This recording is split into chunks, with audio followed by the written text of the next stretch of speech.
Let's start with a relatively benign question for what is a really juicy topic. Why would a government want to get involved in the creation of a cryptocurrency, which up until now they've viewed as kind of smelly and untouchable?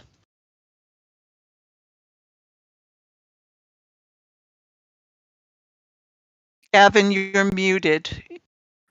You're muted. Sorry. So I was going to say, who wants to touch that one first? Dan, do you want to Yeah, give a view absolutely. on that? Absolutely. So governments have been starting to look at central bank currencies. Or do you want to mute, Gavin? I can hear myself. Perfect. Yeah. So why would governments want to do it? It's become political in terms of being able to control money supply. And if you look at how the adoption of central bank currencies have gone around the world, 90% of governments are looking at 90% of governments are looking at central bank currencies or implementing them or testing them or phasing them in. And the reason they're doing so is they've come around to the understanding that they can actually have some control around money supply and where assets are how their currencies are governed effectively. Look at China. China has been the first streets ahead in terms of a digital currency, and that raises down how they run their democracy and run their economy. Run it in a different way to ourselves. It's an autocracy as opposed to democracy, and you see it as a great tool to control their economic value, and are doing so.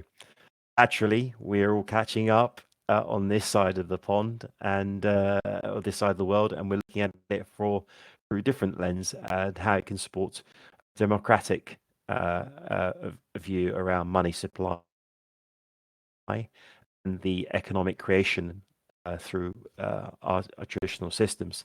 So we look at it through a different lens, but each government looks at it from both how can they control money supply, how can they control inflation, how can they collect taxes, how can they make payments more smoothly.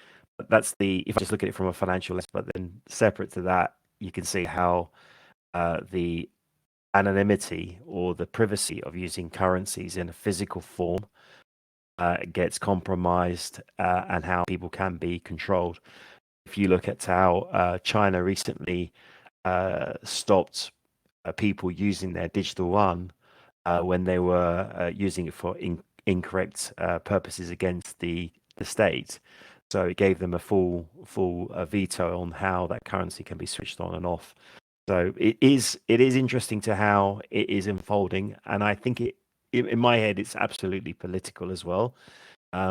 But then I can also see another side of the argument in terms of how some projects, if you look at how some governments might want to help the underprivileged or the type people in the economy who can't get access to some of the infrastructure and might need to benefit from a central bank currency. It is an ideal mechanism for distributing cash